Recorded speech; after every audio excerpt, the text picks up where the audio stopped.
Is the Blitz here on 94.1, San Antonio Sports Star. He's Joe Reinagel. I'm Jay Semenix.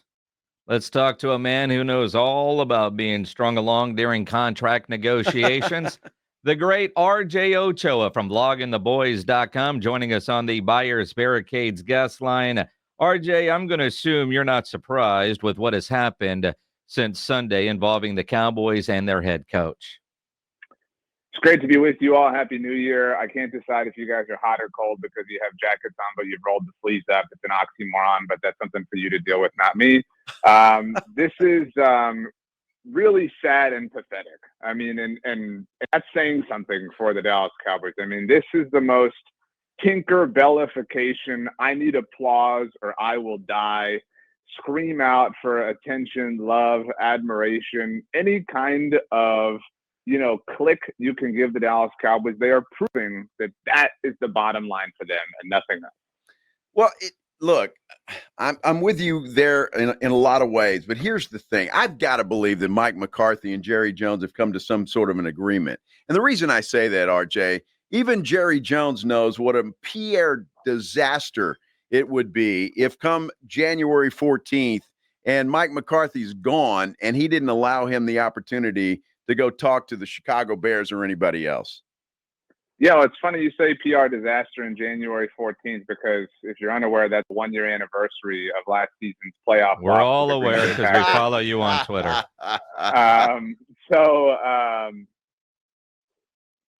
You, Joe, from a logic-based perspective, but I mean, like, just think about where we're at right now. The best case scenario is the owner, general manager, president, grand supreme overlord, Sith leader, and Mike McCarthy, the head coach, have an agreement that they're going to string along the world and let the man be hung out to dry and the A block for every show in the world, wondering whether he's good or a buffoon.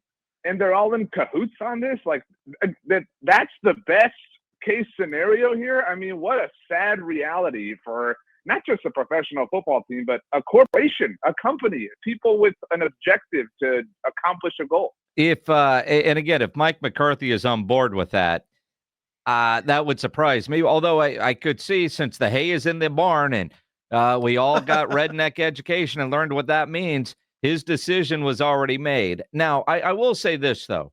If you're Jerry Jones, follow me here, and I know I'm defending Jerry Jones here, even though I think he's totally wrong in all of this. And I heard on ESPN radio today, although I haven't really seen this anywhere else, that the contract actually expires today, but there's an exclusive negotiating window through the 14th in the contract. Either way, Jerry has exclusive rights to negotiate with Mike McCarthy through January 14th. Even though he said he would let Mike McCarthy go talk to somebody, why would he negotiate against somebody else if they are having negotiations? And I say that if length of the deal, 3 years, 4 years, 5 years, or the back and forth he had with James Slater from the NFL Network on Sunday afternoon about an incentive-based contract, if they are negotiating, why would you allow the Bears to get into that mix if you have an exclusive window, just from a business standpoint? Well, I appreciate that you put on a hazmat suit to wade this deep into the rabbit hole of Jerry Jones's potential logic. I guess if I'm wandering with you, I would offer that even if that were the case, right? Like, even if the goal were to, let me get a great business decision or whatever, let me save money, even though money is not a factor here relative to the success of the football team. No salary cap or anything. There's no penalty to paying Mike McCarthy or a number of years on his deal, like they have with basically every important player on their football team. They have surrendered all negotiating power to Mike McCarthy, like they did Dak Prescott, they did CeeDee Lamb, because Mike McCarthy now can undisputably say, I have another interested party, the Chicago Bears. They want to talk to me. And so you have to up your offer, whether it's 2 years, 3 years, whether it's incentive-based, whatever the case may be. And like with Dak Prescott, they would have been wise if they really were this financially shrewd. And I it sounds like you don't. I hope you don't really believe this, Jason. But if they really were, then they would have obviously given him the extension last year, because that would have been when they could have lowballed him, right? They could have said, dude, look, we're doing you a solid, man. Like, you just got whooped up by the Packers. So we're going to go ahead and give you this now. Like they could have given Dak Prescott an extension 2 years ago when he was coming off of the interception-laden season, but they didn't do that. So, unfortunately, all general signs of logic point to the idea that they're just this dumb and this incompetent and this lazy. Okay, let me play devil's advocate, RJ, because I know you love that. That wasn't devil's advocate. I'm interested to hear what is. Well, I'm just this is part two then. All right. What Jerry's pissed because Mike McCarthy has said, I'm not coming back. I don't want to be here. I'm going to leave when my contract is up. I don't want to be here anymore. And that's why Jerry said, well, then we're not going to let you go talk to the Chicago Bears or anybody else until that contract is gone. I mean, I guess if that were the case, then we need to see how much of a man of his word Mike McCarthy is. And that would, in that part two situation, give Mike even more leverage. I mean, look, I thought Dominic Foxworth said it best. You mentioned ESPN Radio. He said it on ESPN yesterday. I don't fully believe in Mike McCarthy, to be very clear here. I think he's been given a raw deal. I think we all agree the front office has done nothing to help him, but they have actually been so incompetent that they have forced me out of being a person of reason to cape for the man. Like I am charging. I'm the person at the front line. You know what I mean? Like back in the old school, military days, like when they would play the drums and crap. Like that's who I am, running out in the name of Mike McCarthy because this is so stupid. And I wouldn't blame Mike. I mean, he doesn't, unlike Jason Garrett, and all due respect to him, he doesn't need the Cowboys. Mike has won a Super Bowl. Mike has a Hall of Fame case. Whether he'll get in or not is ultimately a different discussion. Mike has climbed the peak of this game. The Cowboys, they reside at the ground floor. And nothing that the Cowboys do or say in the public can change the fact that Mike McCarthy's won a Super Bowl and the Cowboys are floating in the wind.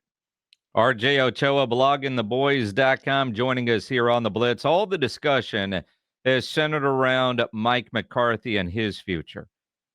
No conversations in the media, and it's not near sexy enough.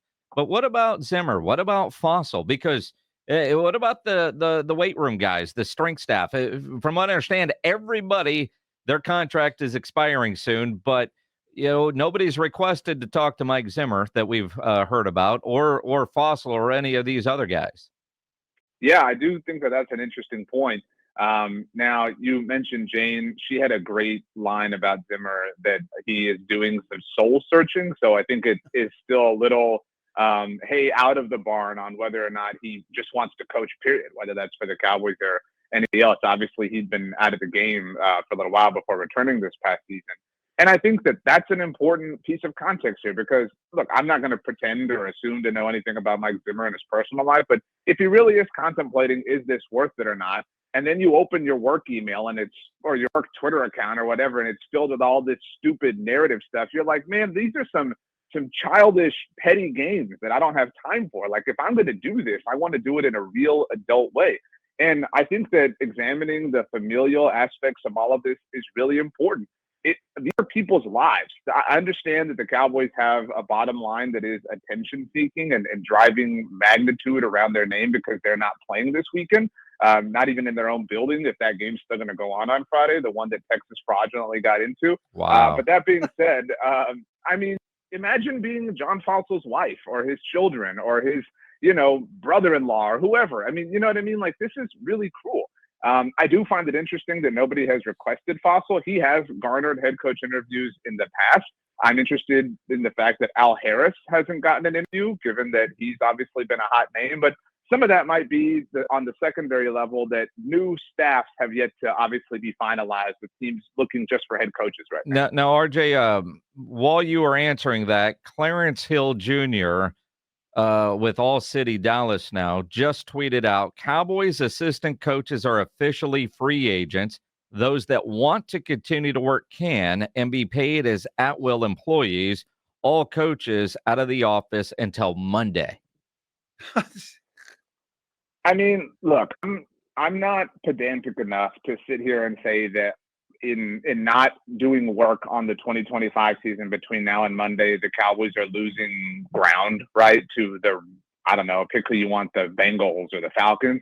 But think about this. Like, this is now inhibiting their ability to be competitive as a franchise, even if on a microscopic level, because now you don't even know. I mean, you're Micah Parsons, you're Deron Bland. Like, who do you text these guys? Like, do you talk to them? Like, it's ridiculous. It's absurd. And if you are going to be in the market for a head coach, all these dudes are doing all these interviews with all these other teams right now. And more than that, they're watching the way that you're dogging Mike McCarthy. They're watching the way that you're embarrassing this man. I mean, this is more than just treating him poorly. This is embarrassing him in the court of, you're making him the jester for everybody to point and laugh and gawk at. And who wants – everybody has a price and somebody will take the job, but who wants that? I mean, it's more than being a bad football team right now. You're bordering on being bad people. Well, and I totally agree with that. And if you're talking about a head coach, and Al Harris may be the best you can get if you're going to part ways with Mike McCarthy. And I'm not saying that's a bad get. Maybe he turns out to be a great head coach. But anybody with any resume, why would they want to come to Dallas? I mean, honestly, why would you want to come to Dallas, number one, and put up with a general manager who I'm not going to say, I mean, he did a horrible job this year, but he's put together he put together some teams in the past, including the team last year that was a number 2 seed that was dismal in the playoffs. But I just don't understand anybody with a resume, RJ, sincerely. Why would they come to Dallas unless Jerry Jones opens a pocketbook and pays them $20 million a year? I think that's the reason, or sometimes you don't know if you're going to get another head coaching opportunity, right? Not everybody's Ben Johnson. This might be your only shot, and you have to take it. And obviously, coaching for the Cowboys comes with a stage and comes with some notoriety that you can ride some coattails of. Maybe you can work in television afterwards, or whatever the case may be. But you said something, Joe, that I've kind of been thinking about a lot lately. You referred to Jerry as the general manager. In my postgame show that I do in the Bleacher Report app this past Sunday, obviously the last one for a long time, somebody said, I love Jerry the owner. I just hate Jerry the general manager. And I put it to you guys, like, what does Jerry the owner even do well? Like, we have delineated a difference between the two of them. Like, there is one. But Jerry the owner is kind of cheap, too. Jerry the owner won't put up the curtains. Jerry the owner stirs the pot and fights with radio hosts. Like, what element of what Jerry Jones is doing right now, whether it's the owner, the president, the general manager, is helping the function of the football team? Well, he makes money. Well, and look, there are so many bad owners out there. They're just not as front and center as Jerry Jones. I mean, when you think about, I don't know, Woody Johnson and the way he runs the Jets, Tepper in Carolina, the dude in Jacksonville, Irsay in Indianapolis, there are a lot of eccentric and bad owners out there that meddle. They just don't get near the attention as Jerry Jones. And let's remember, there's only 32 of these jobs in the world, and the Cowboys are the number 1 franchise. There's a lot of reasons to take that job. It's just all being a part of the circus, and Jerry knows it. Yeah, and I mean, if you're willing to eat crap, you know what I mean? Like, the hand of the king. Yeah, but it's Wagyu crap, so, I mean, it's worth it. No, that's what I'm saying. Like, the hand of the king gets to sit up in the royal court. You know what I'm saying? But the hand of the king has to do a lot of things to hold that position. I know you guys haven't watched Game of Thrones because you're all focused on Yellowstone or Landman or whatever it is. Landman. Good luck with that. I didn't know that was a real thing until Jerry was on it, which again is the point of frustration. This is, I mean, it was great. It was great. And you should watch Landman. Yeah, like that was some, like, serious stuff. I mean, real talk. But that's where, like, it is quite literally my job to have a pulse of the Cowboys fan base. And I think you both know me well enough to think that I'm fairly good at that. This is the least that people have ever cared in my life. I mean, not just my professional life. And it's because of the way they're acting. It's more, again, than just let me ask you a question there. As you say that, and I don't want to get too into the weeds or too personal. You say they don't care. For us, the interaction is actually up. For you, on your website, comments, interactions, are they up or are they down? I'll say this week is extremely up. But so don't tell me you don't care. But that's because now it's the circus. Throughout the season, this was among the lowest interaction relative to the football production of things because nobody cares about the football team anymore. This is the Real Housewives, man. This is Traitors Season 3, which premieres on Friday, and you guys are pumped like I am. I mean, like, this is just a reality show. And that's where, like, I actually think I've realized that I think even less of the Eagles than I did before because they walk so tall for beating this team and being better than them. And it's like, man, if you're trying this hard to be better than this team and then they're barely trying, like, what's that really say about you guys? You should be, playing laps around them on a yearly basis. So I think more than ever, maybe the best way to put it is that people see the forest through the trees and people know that football isn't the bottom line. Well, let me just say this, and this is in defense of Jerry Jones. This year was again, goodness gracious, Joe, a new leaf in 25. This was a disaster of a season.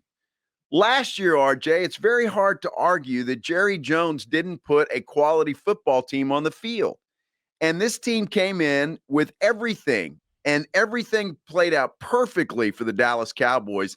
And it was the players and Mike McCarthy who pooped the bed, not Jerry Jones. I think that's a great point, Joe. I mean, Jerry had nothing to do with the playoff disaster against the Green Bay Packers. You're absolutely right. And I think if you're trying to make any deduction on what changed, right? Because to your point, they fielded a great roster in 23. What was the ultimate difference?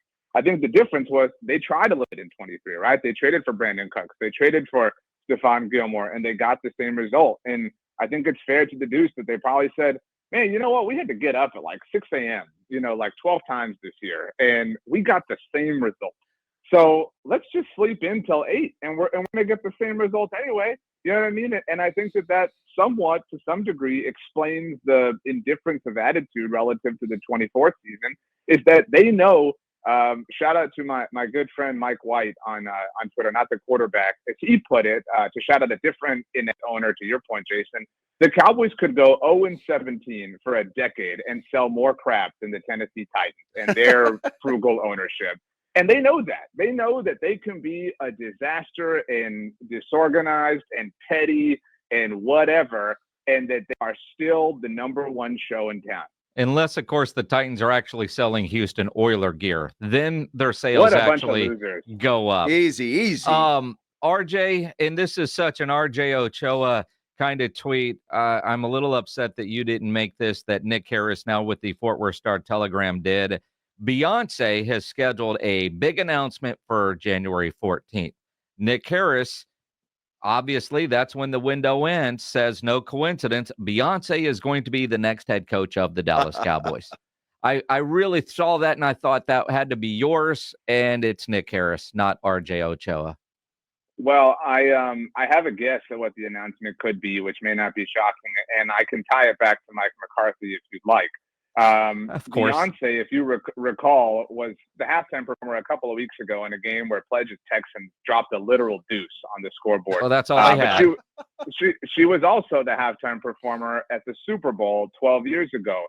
In case either of you don't recall, because Landman has occupied all that space in your big smart brains, that was the last of the Super Bowl was in New Orleans. And so I would imagine, and that was, if you also recall, the lights going out and all that jazz.